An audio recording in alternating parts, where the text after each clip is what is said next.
Olá pessoal, tudo bem? Sejam bem-vindos a mais um Heidelbergcast. Pastor Léo aqui com o presbítero Marcelo. E aí, pessoal, tudo em paz? Olha, feliz aqui, viu, pastor? Que hoje nós vamos terminar aí de gravar a parte do, Do do Credo. catecismo, né, que fala sobre o credo apostólico, né? É o dia do Senhor de número 22, que traz perguntas sobre a ressurreição do corpo, respostas também, né? E sobre a vida eterna. Então, irmãos, vamos seguir aqui no último dia que trata ali, né, depois de Do 14 semanas, sobre o credo Credo Apostólico. apostólico, né? Pergunta do senhor número 22, reverendo Leonardo, nos diz assim, né, na pergunta 57, que consolação lhe traz a ressurreição do corpo? E assim nos responde o Catecismo. Que depois dessa vida, não apenas a minha alma será levada imediatamente para Cristo, meu cabeça, mas que também essa minha carne, ressuscitada pelo poder de Cristo, será reunida à minha alma e feita à semelhança do corpo glorioso de Cristo. E na pergunta 58, né, nos pergunta que consolação lhe traz o artigo sobre a vida eterna. E assim nos responde o catecismo. Já agora, sinta em meu coração o princípio do gozo eterno.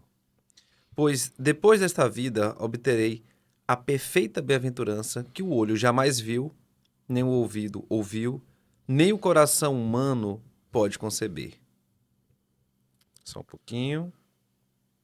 Travou aqui para mim, mas vou Uma voltar já já. Pode bem-aventurança continuar, para Léo, por se favor. louvar a Deus eternamente. Amém. Marcelo, antes da gente continuar tratando do assunto, vamos só mostrar um aspecto prático, né, nos nossos dias de igreja online, né, que tem tantas coisas. Como o credo apostólico é uma coisa incrível, né? Como ela de fato aborda os artigos principais da nossa fé, como a gente deve estar estudando sobre ele, relembrando sobre ele, confessando ele nas nossas igrejas, né? A gente aqui no Brasil a gente sofre de um anti-romanismo, às vezes até exacerbado, né? Porque isso aqui é coisa de católico, sabe? Mas quando a gente vê até a conclusão, essa forma tão devocional de terminar o credo, ou seja, lembrando a gente da ressurreição do corpo e da vida eterna, né? Então, vamos ficar aí desde já esse apelo mesmo para que você estude e leia o credo apostólico na sua igreja. Se você é pastor, vá a sua igreja confessar isso cada vez mais, porque quando a gente medita em cada um desses pontos do credo, é incrível. Eu tava, eu tava vindo pra cá pra gravar esse podcast, né? Aí tinha no final, no fundo de um carro, tinha assim: gentileza gera gentileza. Sim, Isso é um princípio. certo. Aí eu fiquei pensando assim, cara, quantos princípios no mundo existem nas mais variadas crenças, né? Se você fosse pensar assim, deixa eu tentar entender todos os princípios de tudo, tá certo? Você não ia conseguir nunca, Sim, né? O que é que pode condensar o que é a verdade? O conteúdo da fé, né, Léo? sim. Se alguém disser assim, me dá um sumário do que eu devo crer. O credo é um dos Conteúdo da fé, melhores.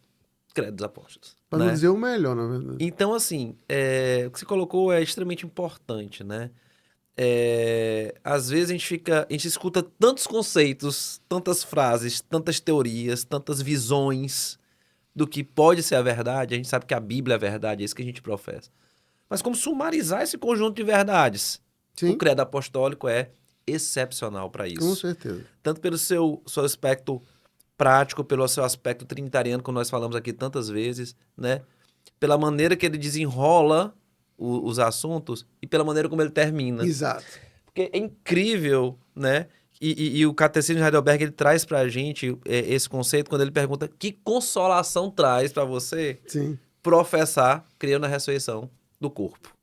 Eu creio na vida eterna. Qual é a consolação que isso traz para você, né? E lembrando aos nossos ouvintes, né, e espectadores agora também, a, a primeira pergunta de Heidelberg qual é? Nosso único Um consolo consolo na vida e na na morte. vida e na Ou seja, morte. então, quando ele acrescenta aqui exatamente sobre esse consolação na ressurreição do corpo, ele já está lembrando de algo que já foi tratado lá atrás. Ou seja, de Exato. que a morte para um crente não é o fim, não é o chegou na jornada, chegou no caminho sem volta, mas nós temos pelo menos duas etapas, por assim dizer, logo após. A primeira é a ressurreição do corpo. Né? E qual seria esse conforto, então, Marcelo, para a nossa vida? Olha, é interessante, até antes de falar sobre isso, é como esses dois, ainda trazendo o conceito, né, que o próprio catecismo traz. Qual o consolo que isso traz? Qual o conforto que isso traz, né? É como nós usamos pouquíssimos desses dois conceitos Para conforto para hoje. conforto hoje, né? Como nós usamos pouquíssimos desses conceitos para expectativa e esperança hoje Hoje. mesmo, né? Olhando para o futuro. Veja, quanto mais a gente se distancia desses conceitos, Léo, Mais desesperador a gente fica. mais Mais desesperado a gente desesperado. fica. Com Quanto certeza. mais a sociedade ela está distante do conceito de entender que a morte não é o fim e que não só isso, o corpo não vai ficar no pó, né? Para todo sempre. E que nós teremos uma vida eterna, mas a realidade de hoje nos esmaga. Você já parou para pensar nisso? Mas Marcelo, ela nos esmaga. Então você pergunta assim: qual é o consolo de acreditar na ressurreição do corpo? É o consolo da verdadeira fé. exato. Veja que coisa interessante, né? A gente estava discutindo isso antes na prévia. Qual é a história narrativa da escritura? Que a criação vai ser recriada, em certo Sim. sentido, né? Ou seja, que a criação ela vai ser restaurada Dourada. completamente, né? Haverá uma consumação. E Léo, a gente não para pensar, né? Que o corpo está ressurreto faz parte do projeto de restauração de consumação final. Sim. Ou seja, de que não é um acidente, não é assim, eita, né? Pegar aquele texto que eu gosto de citar de Gênesis 50:20, não foi que Deus transformou o mal em bem, mas desde o início está no projeto divino de que um dia nós vamos governar com ele, com os nossos corpos. Nossos corpos, exato. Entendeu? Completo. E é interessante, Marcelo, como a doutrina da ressurreição, eu gosto muito do o Michael Orton, logo após toda a pandemia do Covid, ele escreveu um lindo livro chamado assim, Recobrando, numa tradução livre, seria assim, Como Recobrar a Nossa Sanidade. E aí o ponto principal do livro é exatamente como a maneira como a Bíblia mostra como um crente deve enfrentar a vida, ele conclui exatamente com a ressurreição, faz com que a pessoa saia daquela agonia, por exemplo. Porque, sem entrar em qualquer, não polêmica aqui, por favor, mas vamos voltar para a pandemia do Covid. Porque para muitos foi desesperador aquilo ali. Então, entre vários aspectos, óbvio que a ideia não é falar sobre isso, mas a gente não para pra pensar sobre a morte. Uhum. E aí, com o Covid, o cara ligava a TV, morreram tantos, morreram tantos, morreram 1000 tantos, morreram milhões. Aí o cara, caramba, isso existe. A morte se aproximou das pessoas. Exato. O conceito de morte se aproximou das pessoas. Só que para muitos, a morte é o fim. Uhum. Acaba. Então, meu amigo, tem gente que até hoje você deve saber, sai de casa é o álcool o tempo todo. E tem gente que não alega que não vai para a igreja até hoje porque tem medo de se contaminar. Então, por que essa pessoa teme tanto a morte? Por que as pessoas temem tanto a morte? Porque para elas aquilo É o fim. acaba. E para um crente é um estágio, como o apóstolo Paulo vai dizer em 1 Coríntios 15, necessário para que esse corpo, então, saia da sua ruína e seja um corpo espiritual, como ele vai dizer. Ele usa a expressão, né? Corpo espiritual, Isso. trazendo a ideia do corpo que foi plantado Isso. e que ele volta restaurado e aperfeiçoado, né? Glorificado, né? Esse conceito é tão importante da ressurreição do corpo, né? Que ao longo da história, várias filosofias a negam, né? Sim. A negam. Tanto que, assim, é fácil você ver várias filosofias até acreditando na eternidade da alma, né? Mas, ao longo da história, negam a ressurreição do corpo. Inclusive, na época de Cristo, os famosos saduceus, né? Paulo pregando ali, né, em Atenas, né? Chegou a hora de falar da ressurreição. No final, Não, deixa pra lá. Mas é exatamente quando os saduceus questionam, por exemplo, eu vou ler aqui, ó, em Mateus capítulo 22. Naquele dia aproximaram-se dele alguns saduceus que diziam não haver ressurreição. Aí fizeram uma pergunta sobre esse contexto. Qual foi a resposta de Cristo?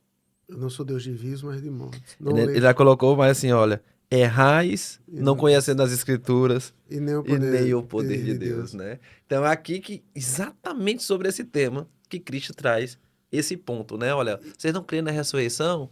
Interessante isso, né?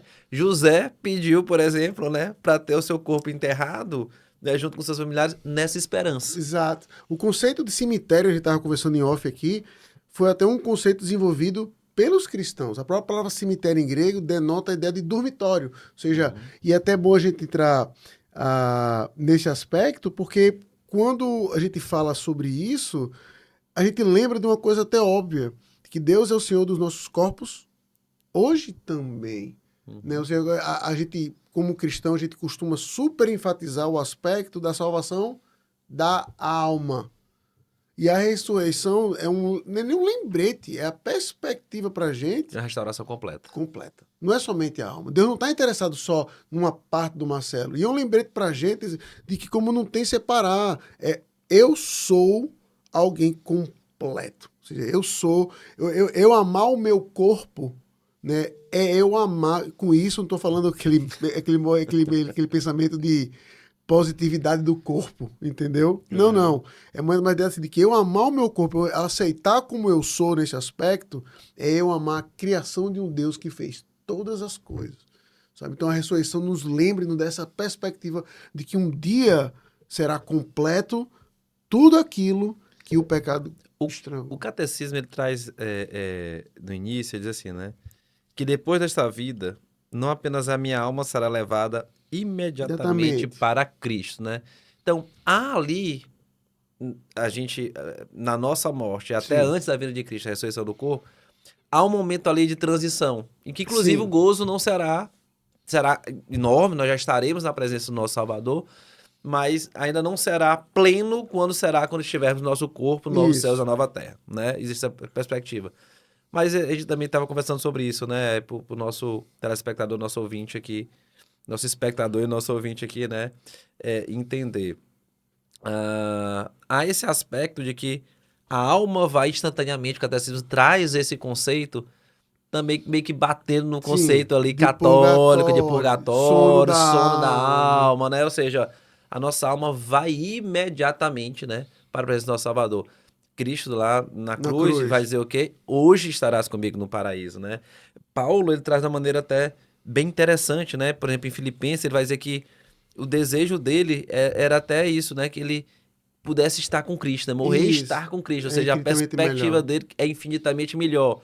Ele já tinha essa expectativa, não de estar dormindo, né? Não de estar num limbo, né? Ou de algum estado intermediário que porventura ele pudesse ali estar sendo purificado ainda mais, né? O livro de Apocalipse não, estaria direto com Cristo. Ratificando, né? Isso, Marcelo, o livro de Apocalipse deixa até claro, por exemplo, quando vai dizer que só para ser polêmico aqui, no céu ainda até um grau hoje, né, de insatisfação, porque as almas que lá estão, elas continuam vendo todas as injustiças aqui e eles apontam, Senhor, até quando? Até quando? Exatamente. Entendeu? Então, quando eu falo de insatisfação, não é os mártires, inclusive, né? Estariam perguntando até quando aquele, né, vai ser esse sofrimento, vai ser embutido, né? Ali nos cristãos que ali estão aguardando. Senhor, né? Calma. Ou seja, então, a doutrina da ressurreição do corpo, ela lembra a gente esse aspecto de perspectiva, de que a gente deve mirar para uma coisa muito maior e isso vai conduzir um pouco a nossa vida aqui. Então, porque, por exemplo, que alguém pode ler, exatamente perguntar assim, vou pegar um exemplo simples. Mas, pastor, então se o que eu vou ter lá é muito melhor, é melhor ter um estilo de vida destrutivo, então porque eu não vou me matar, por exemplo. Eu nem vou estar no mérito de dizer assim, porque a palavra de Deus proíbe. Mas por que você vai tomar conta do seu corpo, por exemplo? O exemplo que eu sempre dou na igreja, né? Porque você vai fazer o suplício de ir para uma academia. Uhum.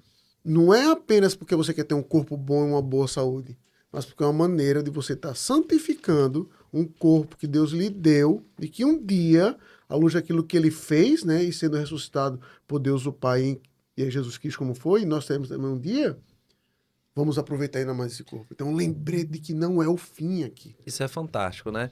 2 pontos de Paulo em Filipenses, né? Ele vai dizer aqui em Filipenses 1:23, é o que eu citei agora, né? Que é, ora, de um ou outro lado, estou constrangido, tendo desejo de partir e estar com Cristo, o que é incomparavelmente melhor. Então, essa percepção de que a alma dele vai estar ali imediatamente para com Cristo, né? E outra questão é com que poder, né, essa ressurreição vai acontecer. Ele também fala um pouquinho disso em Filipenses 3:21, quando ele vai assim, o qual... Vou até voltar um versículo antes. Pois a nossa pátria Versículo 20, capítulo 3 de Filipenses. A nossa pátria está nos céus, de onde também aguardamos o Salvador, o Senhor Jesus Cristo, o qual transformará o nosso corpo de humilhação para ser igual ao corpo da sua glória, segundo o quê? Segundo a eficácia do poder que ele tem de até subordinar a si todas as coisas. É incrível isso, né? Fantástico. Veja, enquanto Cristo esteve aqui, né, ele ressuscitou, né, a força do seu poder, né, a força do seu poder, outros ressuscitaram, né, ali para depois morrerem de novo, mas naquele evento pós, né, mostrando exatamente esse poder e a realidade da ressurreição, né, ele diretamente operou a ressurreição em alguns casos, como na filha de Jairo, por Sim. exemplo, né, Do próprio Lázaro. do próprio Lázaro, né, um amigo dele, mostrando o quê?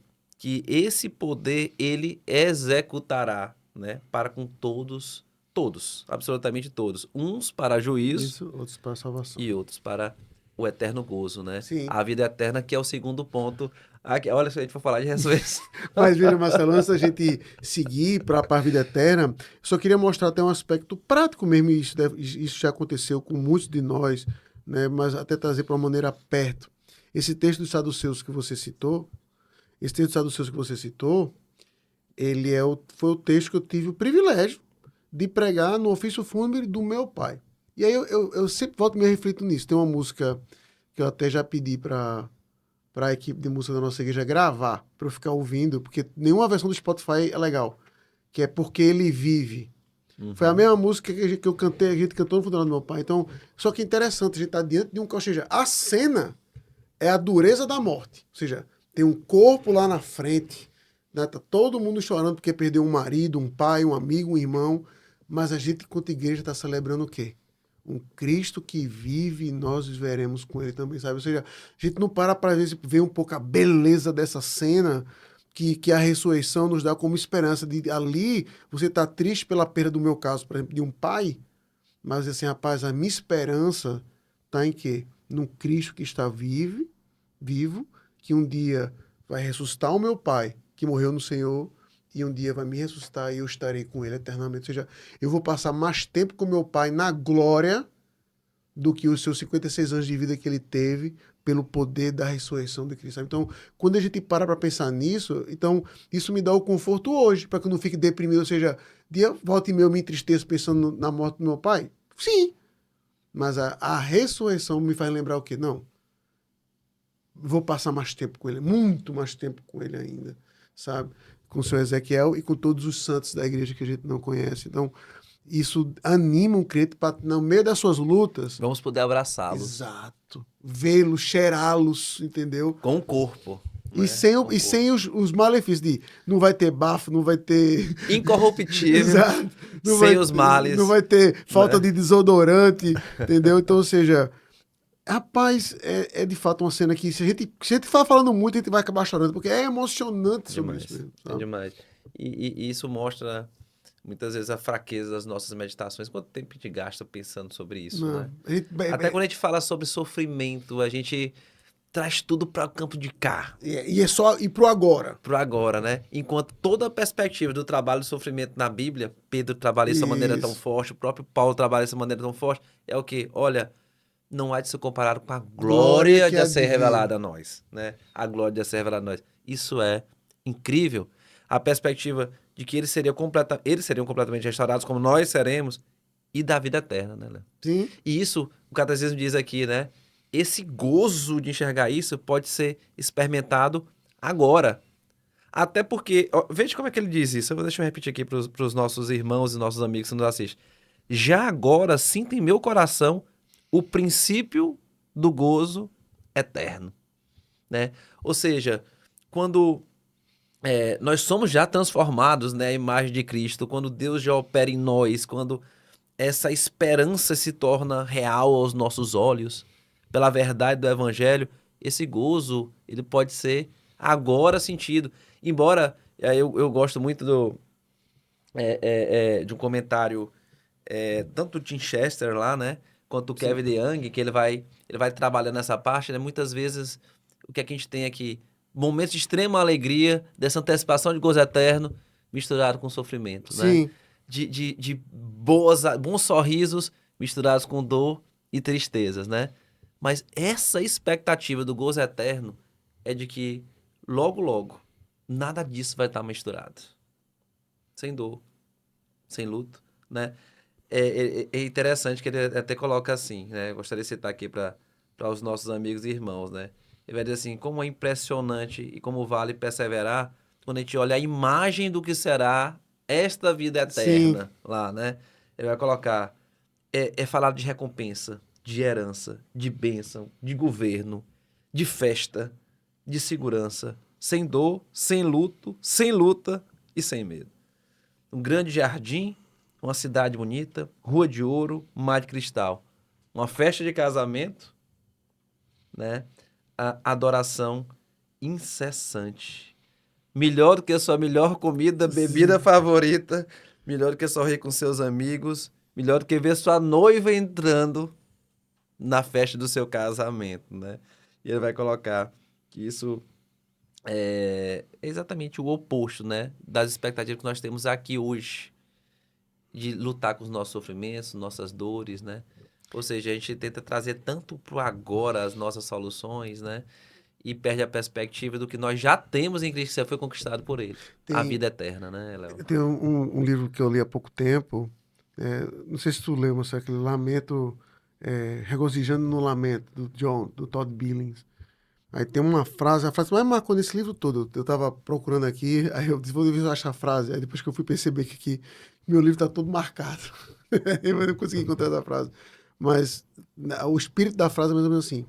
O meu conforto, né, porque hoje, né, o Carl Truman costuma bater pesado nisso, que qual é o atributo de Deus mais importante da sociedade? É a empatia. Deus entende. Uhum. Aí, às vezes, a gente até, de forma inocente, por assim dizer, traz esse aspecto para a gente dizer assim, ah, não, Deus entende de sofrimento, Ele sabe o que é sofrer, Ele sabe o que é perder um filho. É verdade. Só que esse autor Todd Billings leva para uma outra perspectiva assim, o meu conforto não está em saber de um Deus que sabe o que é sofrer. O meu conforto está em saber é de que eu tenho um Deus que, sendo eu um pecador, sofredor, que sofre porque eu mereço, não apenas sofreu, venceu o sofrimento por mim na sua ressurreição. Ou seja, então hoje o meu sofrimento ele é santificado diante do Pai. Então a nossa perspectiva não é o sofrimento pelo sofrimento, a vitória. Então a vida eterna, o conceito de vida eterna de ressurreição para um crente, é isso que vai trazer o conforto para ele hoje, em meio às suas lutas, que não são poucas nem pequenas. Então não é você saber de um Deus que te entende, mas você saber de um Deus que venceu tudo isso Inclusive o e que sofrimento. nós nele já somos, não seremos Mais do que mais que vencedores. vencedores. E aí, para finalizar aqui a minha parte, né? Mais uma vez o Cabo de Young traz uma frase interessante. Diz, olha, será tudo de melhor multiplicado ao infinito. Então, nós estaremos como se nunca tivéssemos sabido o que de fato era felicidade que nós tanto buscamos. A vida eterna, né? Quando nós estivermos nesse gozo que hoje a gente só consegue antecipar, como diz o catecismo, né? A mostrar nossos olhos, diz o catecismo, nossos ouvidos nunca conseguiram pensar naquilo que está reservado, né, para aqueles que amam a Deus e que até o nosso conceito de felicidade é muito pequeno em relação à realidade que nós viveremos diante do Senhor. Eu gosto de um comentário de Apocalipse, não lembro qual agora para dar crédito, que ele comenta assim, que quando o João, o apóstolo, fala que as ruas do céu são de ouro, a preocupação dele não é ser literal. Sim. A preocupação dele é para dizer assim, é uma coisa tão gloriosa que ouro lá é paralelepípedo para pisar. Ou seja, o ponto do texto veja que isso deixa o texto ainda mais rico, porque a gente, um dia vão dar em ruas de ouro, mas o ponto deixa assim, meu amigo, você tentar visualizar um pouco da glória dessa vida A glória eterna, disso ouro no céu é tijolo é local para para pisar. pisar. Entendeu? Ou seja, então, como é que a gente vai descrever o sentimento disso? Então, o grande ponto para a gente concluir essa parte do credo, se a gente fosse resumir todo, seria um ponto principal que é não busque a felicidade em você mesmo. Ou seja, quando a gente vê para o credo, tudo isso que a gente conquistou, que termina com a vida eterna, foi conquistado por um Deus trino no trabalho dele. conheça eles. Você conheça esse único verdadeiro Deus. Subsiste em Pai, Filho e Espírito Santo. Não procure a felicidade dentro de você. Não viva para essa felicidade, né? Eu até comentei recentemente no Joque, né? No Salmo 1º, ele faz um contraste entre o ímpio, o justo, perdão, e o ímpio. Mas o justo tem uma coisa que não tem nem como fazer comparação com o ímpio, que é, na sua lei, antes o seu prazer está na lei do Senhor, e na sua lei medita de noite. Então, conheça esse Deus que se revela nas Escrituras, para que você possa perceber o que de fato é a vida eterna, como ela é muito maior do que palavras podem descrever, ouvidos podem ouvir e olhos podem ver, e que nós vamos ter acesso por meio desse Deus Trino. Então, conheça o Deus das Escrituras. Esse é o meu pedido para você. Irmãos, então finalizamos aqui a parte do credo, né? A gente espera aí que tenha sido proveitoso nessas meditações aqui, né, Léo, que a gente tem tido aqui nessas conversas, né, nessas quase que devocionais, Sim. né? E que seja apenas um estímulo realmente para você, né, como foi falado aqui no início, se debruçar sobre o credo, né, e aprender mais dele e relembrar de todas esses conceitos gloriosos e essas esperanças benditas que aqui são colocadas, tá bom? A Deus te partir do abençoe. próximo devocional, tá vendo? A partir do próximo podcast, a gente vai começar a ver a nossa justificação. Que é né? o proveito de tudo isso. Exato. Ou seja, Né? Porque nós temos isso. Ele vai até para dizer assim, qual o proveito de tudo isso? Somos justificados e somos herdeiros dessa vida eterna, ou seja, de tudo aquilo que Cristo conquistou, simbolizado pela vida então, eterna. aguarde. Próxima semana começaremos. Até mais, pessoal. Valeu, pessoal.